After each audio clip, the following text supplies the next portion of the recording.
Pokémon Go Beginner's Guide, Catching, Battling and Everything You Need to Know. By Philip Martinez.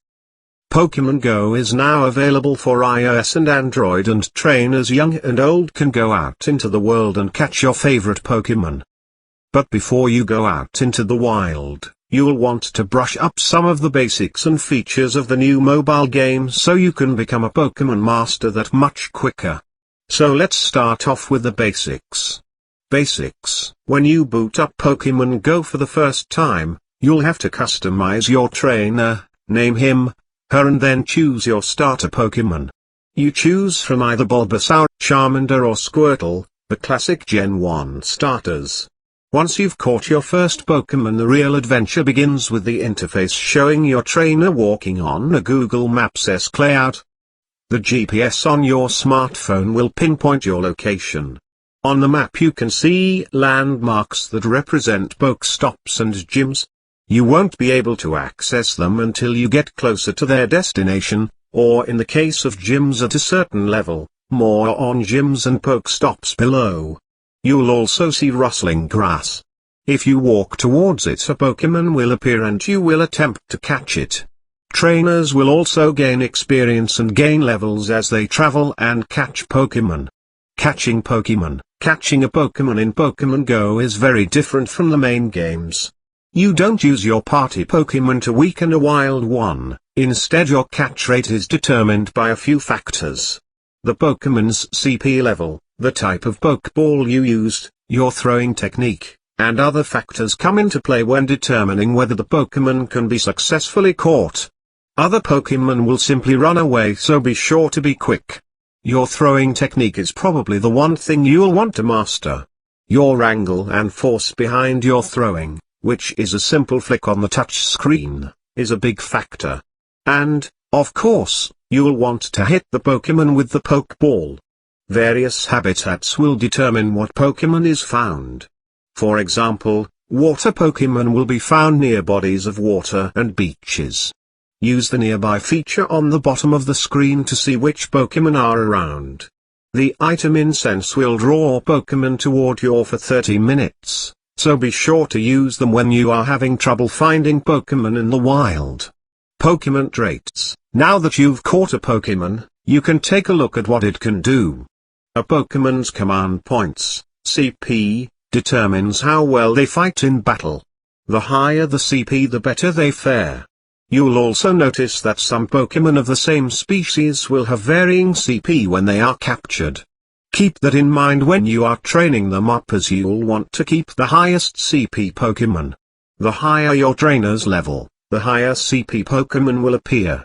Leveling up, evolution. If you want to level up your Pokémon, then you'll have to use the Stardust gained from capturing Pokémon to do so.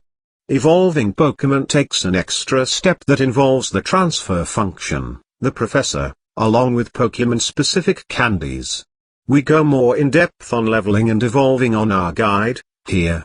Pokéstops. We mentioned Pokestops before, and they are different areas around you that will give items and even eggs. The markers on the map will show blue squares. Once you are close enough, you just spin a medal and items will drop. There is a cooldown for each Pokestop, so be sure to check back to certain landmarks to see when you can get more items from the same area. EGGS. When gathering items at Pokestops, you may find eggs that will eventually hatch into Pokémon. To hatch these eggs, you'll need to walk around a certain distance. The farther you have to walk, the rarer the Pokémon you'll find inside when it finally hatches. You'll need incubators to hatch eggs. There is one provided for you, so only one egg can be hatched at a time unless you purchase another one. Items, like the incubator and the incense. There are plenty of different items in Pokémon Go. Pokestops are a great way to get more Pokeballs and other items. Cerebi has a great listing of the differing items you can find, so check that out. But like many mobile games, there are microtransactions that players can choose to purchase with real money. You can purchase Poké Dollars to get more items. You'll gain Poké Dollars by leveling up and performing other tasks in-game, but if you want to shorten the process, then you can purchase using money. Check out the chart for microtransactions below. Battling, gyms. After your trainer reaches level 5 you can join a team, either red, blue or yellow, and start to battle gyms. Once you join a team, you can assign Pokémon you've caught to an open gym or to a gym where a team member has placed one of his or her Pokémon. Like Pokestops, gyms can be found at real locations in the world. Only one Pokémon per player will be set at a particular gym. If you want to tackle another team's gym, you'll want to check out its stats. Prestige determines how difficult a gym will be to take it over. Training Pokémon at your gym will increase its prestige, while losing battles to other teams' Pokémon will lower it. Training your Pokémon is simple, just visit a gym that's already controlled by your team. Once there, you can train by battling against your own team's Pokémon. Defeat all of them and your gym's prestige will go up, making it more difficult to be defeated by another team. If the gym's prestige is reduced to 0, the defending team loses control of the gym, and you or another player can then take control of it by assigning a Pokémon to protect it. Gyms are a collaborative effort in Pokémon Go, so be sure to check back to your team's gyms once in a while and be sure to train your own Pokémon. If you want more in-depth details about gyms and how they work, come over to our gym guide. Healing, reviving. When your Pokémon battle they will inevitably take damage and maybe even faint. Even if you win a battle, the damage your Pokémon take will not heal automatically and there are no Pokémon centers. Instead you'll have to use speaker items.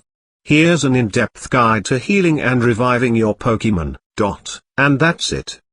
Did we miss any useful information regarding Pokémon Go? Let us know in comments section below.